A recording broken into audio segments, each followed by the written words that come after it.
Chapter 22. The History of Miss Williams. My father was an eminent merchant in the city, who having, in the course of trade, suffered very considerable losses, retired in his old age with his wife to a small estate in the country, which he had purchased with the remains of his fortune.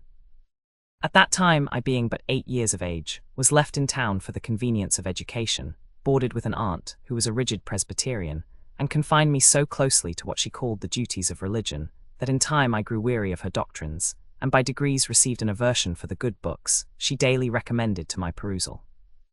As I increased in age, and appeared with a person not disagreeable, I contracted a good deal of acquaintance among my own sex, one of whom, after having lamented the restraint I was under from the narrowness of my aunt's sentiments, told me I must now throw off the prejudices of opinion imbibed under her influence and example, and learn to think for myself.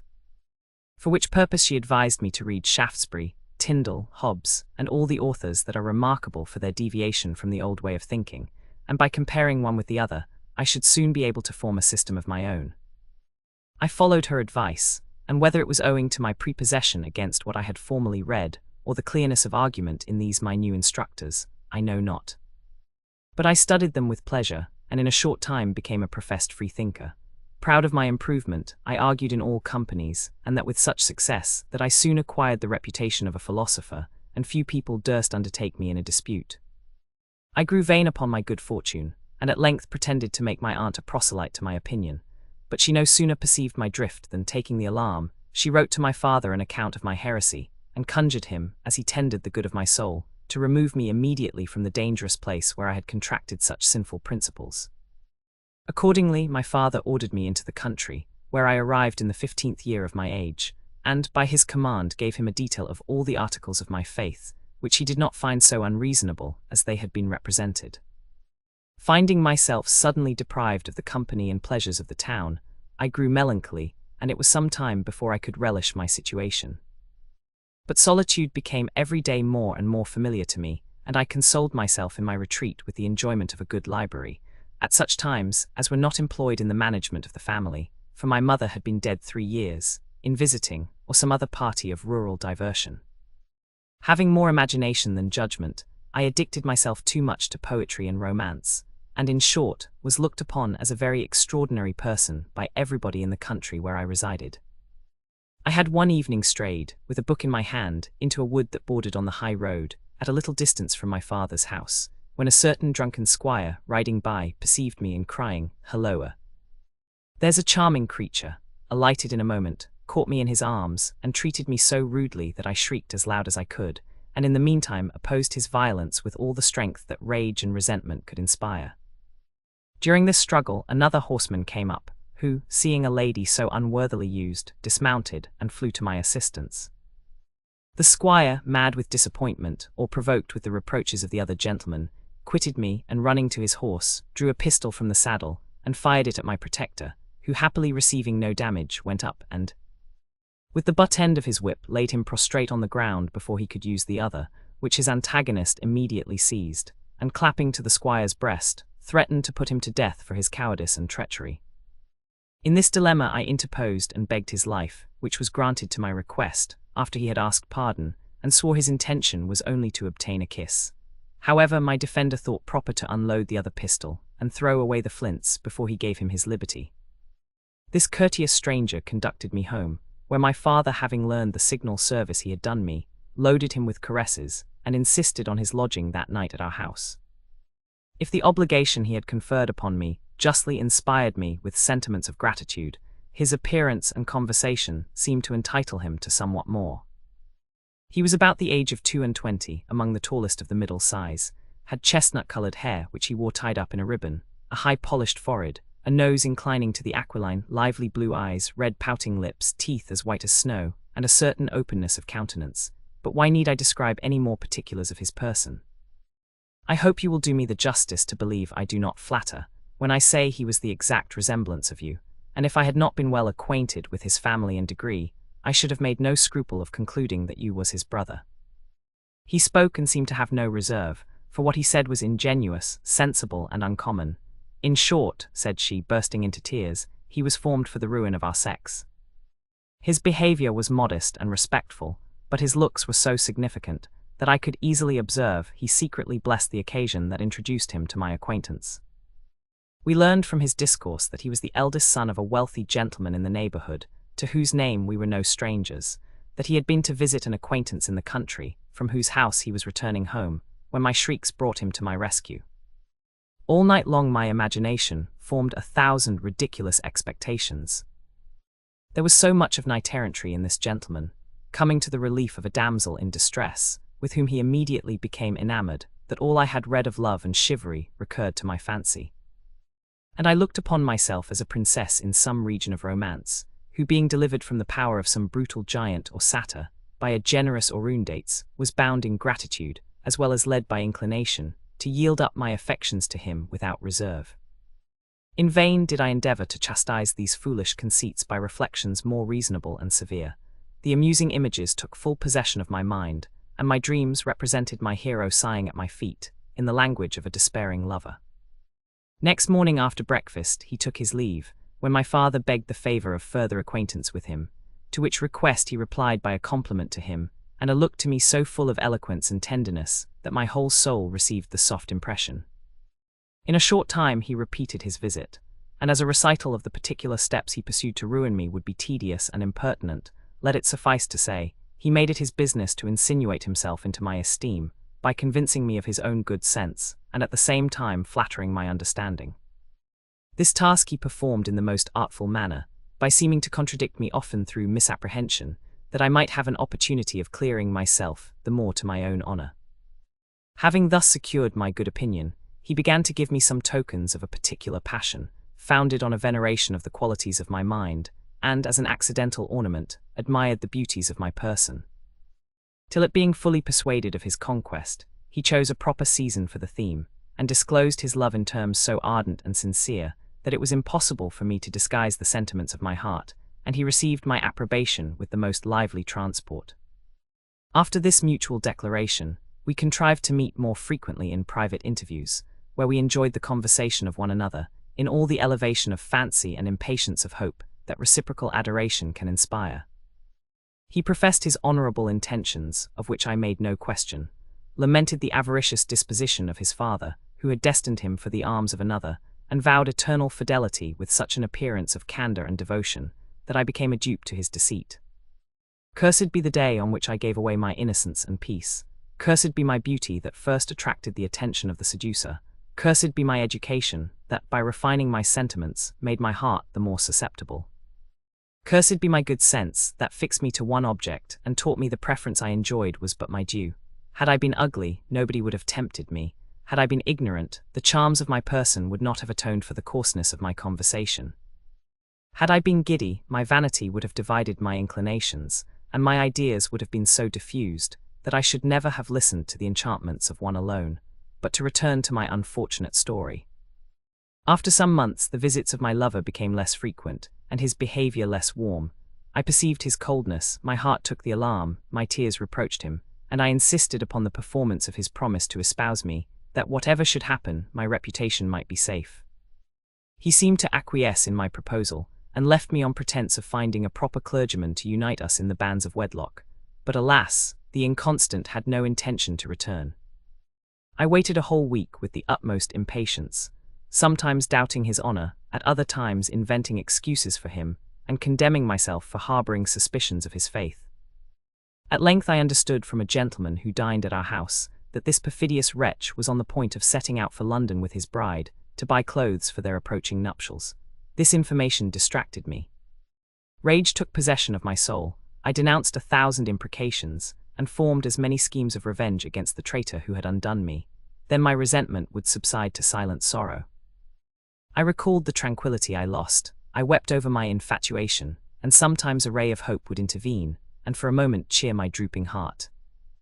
I would revolve all the favourable circumstances of his character, repeat the vows he made, ascribe his absence to the vigilance of a suspicious father, who compelled him to a match his soul abhorred, and comfort myself with the expectation of seeing him before the thing should be brought to any terms of agreement. But how vain was my imagination! That villain left me without remorse, and in a few days the news of his marriage was spread all over the country. My horror was then inconceivable. And had not the desire of revenge diverted the resolution, I should infallibly have put an end to my miserable life. My father observed the symptoms of my despair, and though I have good reason to believe he guessed the cause, was at a great deal of pains to seem ignorant of my affliction, while he endeavoured with parental fondness to alleviate my distress. I saw his concern, which increased my anguish, and raised my fury against the author of my calamity to an implacable degree. Having furnished myself with a little money, I made an elopement from this unhappy parent in the night time, and about break of day arrived at a small town, from whence a stage-coach set out for London, in which I embarked, and next day alighted in town. The spirit of revenge having supported me all the way against every other reflection, my first care was to hire a lodging, in which I kept myself very retired, assumed a feigned name, that my character and situation might be better concealed. It was not long before I found out the house of my lover, whither I immediately repaired in a transport of rage, determined to act some desperate deed for the satisfaction of my despair, though the hurry of my spirits would not permit me to concert or resolve upon a particular plan. When I demanded admission to Lothario, so let me call him, I was desired to send up my name and business, but this I refused, telling the porter I had business for his master's private ear. Upon which I was conducted into a parlour until he should be informed of my request.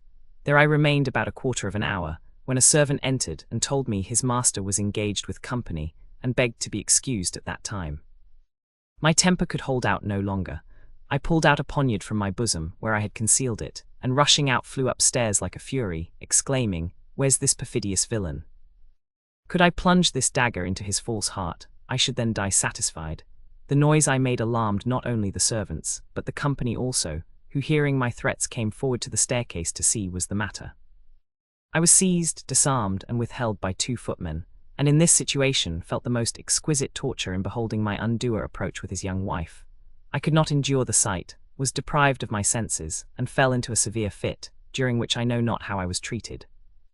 But when I recovered the use of reflection, found myself on a bed in a paltry apartment, where I was attended by an old woman, who asked 1,000 impertinent questions relating to my condition, and informed me that my behaviour had thrown the whole family into confusion. That Lothario affirmed I was mad, and proposed to have me sent to Bedlam, but my lady persuaded herself there was more in my conduct than he cared should be known, and had taken to her bed on bare suspicion, having first ordered that I should be narrowly looked to. I heard all she said without making any other reply than desiring she would do me the favour to call a chair. But this she told me could not be done without her master's consent, which, however, was easily procured, and I was conveyed to my lodgings in a state of mind that baffles all description.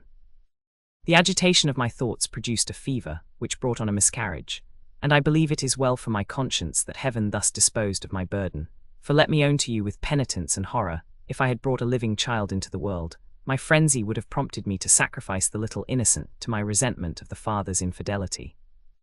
After this event my rage abated, and my hate became more deliberate and calm, when one day my landlady informed me that there was a gentleman below who desired to see me, he having something of consequence to impart, which he was sure would contribute to my peace of mind. I was exceedingly alarmed at this declaration, which I attempted to interpret 1,000 ways, and before I came to any determination he entered my room, with an apology for intruding without my knowledge or consent. I surveyed him some time, and not being able to recollect his face, demanded, with a faltering accent, what his business was with me, upon which he desired I would give him a particular audience, and he did not doubt of communicating something that would conduce to my satisfaction and repose.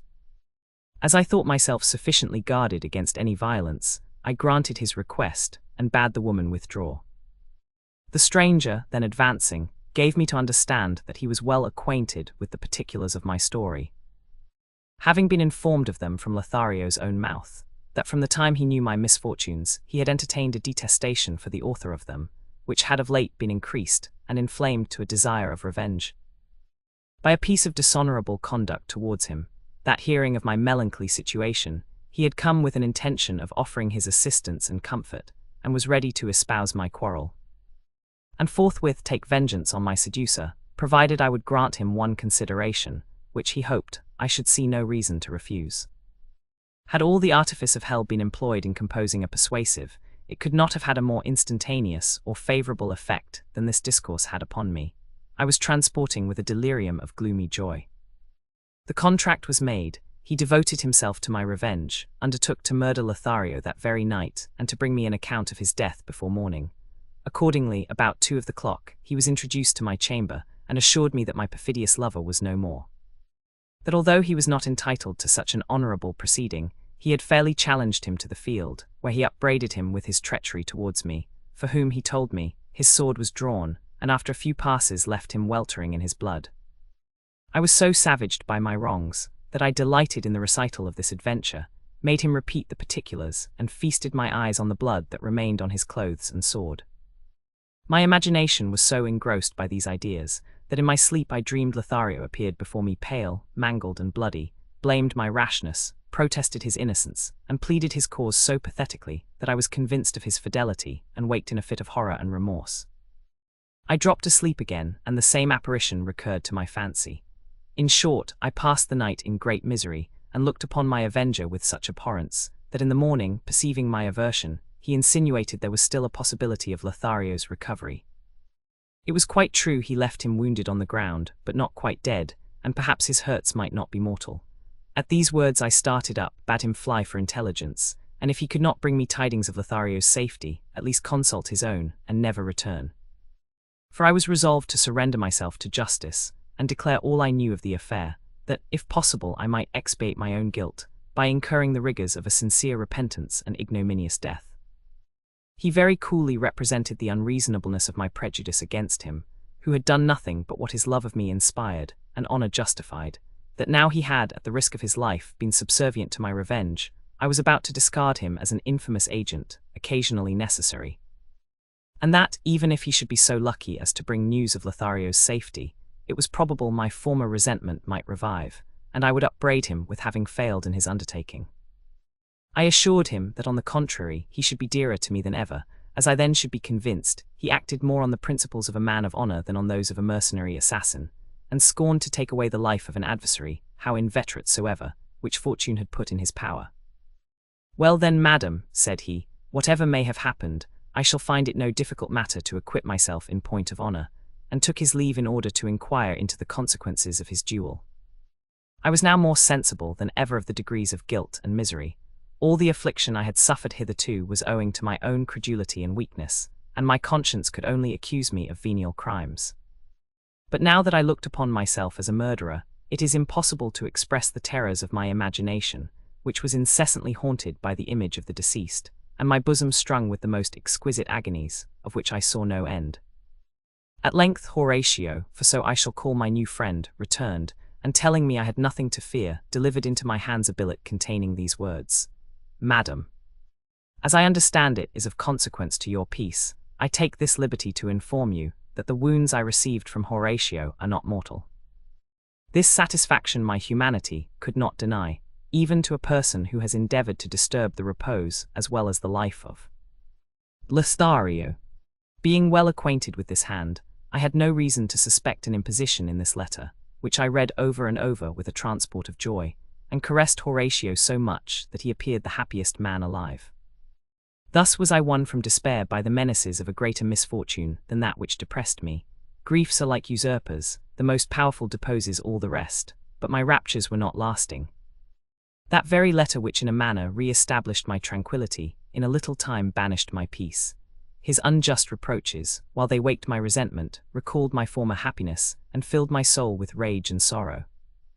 Horatio, perceiving the situation of my mind, endeavoured to divert my chagrin, by treating me with all the amusements and entertainments of the town. I was gratified with every indulgence I could desire. Introduced into the company of women in my own situation, by whom an uncommon deference was paid to me, and I began to lose all remembrance of my former condition, when an accident brought it back to my view with all its interesting circumstances. Diverting myself one day with some newspapers, which I had not before perused, the following advertisement attracted my attention: "Whereas a young gentlewoman disappeared from her father's house in the county of about the end of September, on account, as is supposed, of some uneasiness of mind, and has not been as yet heard of. Whoever will give any information about her to Mr. of Gray's Inn shall be handsomely rewarded. Or if she will return to the arms of her disconsolate parent, she will be received with the utmost tenderness, whatever reason she may have to think otherwise, and may be the means of prolonging the life of a father, already weighed down almost to the grave, with age and sorrow." This pathetic remonstrance had such an effect on me, that I was fully resolved to return, like the prodigal son, and implore the forgiveness of him who gave me life. But alas, upon inquiry, I found he had paid his debt to nature a month before, lamenting my absence to his last hour, having left his fortune to a stranger, as a mark of his resentment of my unkind and undutiful behavior. Penetrated with remorse on this occasion, I sank into the most profound melancholy, and considered myself as the immediate cause of his death. I lost all relish for company. And indeed, most of my acquaintances no sooner perceived my change of temper than they abandoned me. Horatio, disgusted at my insensibility, or from some other cause, became colder and colder every day, till at last he left me altogether, without making any apology for his conduct, or securing me against the miseries of want, as a man of honour ought to have done, considering the share he had in my ruin. For I afterwards learned that the quarrel between Lothario and him was a story trumped up to rid the one of my importunities, and give the other a recommendation to me, which it seems he desired, upon seeing me at the house of my seducer. Reduced to this extremity, I cursed my own simplicity, uttered horrid imprecations against the treachery of Horatio, and as I became every day more and more familiarized to the loss of innocence, resolved to be revenged on the sex in general, by practicing their own arts upon themselves. Nor was an opportunity long wanting. An old gentlewoman, under pretence of sympathizing, visited me, and after having condoled me on my misfortunes, and professed a disinterested friendship, began to display the art of her occupation, in encomiums on my beauty, and invectives against the wretch who had forsaken me, insinuating withal that it would be my own fault if I did not still make my fortune by the extraordinary qualifications with which nature had endowed me. I soon understood her drift, and gave her such encouragement to explain herself, that we came to an agreement immediately to divide whatever profits might accrue from such gallants as she should introduce to my acquaintance. The first stroke of my dissimulation was practiced upon a certain judge, to whom I was recommended by this matron as an innocent creature just arrived from the country.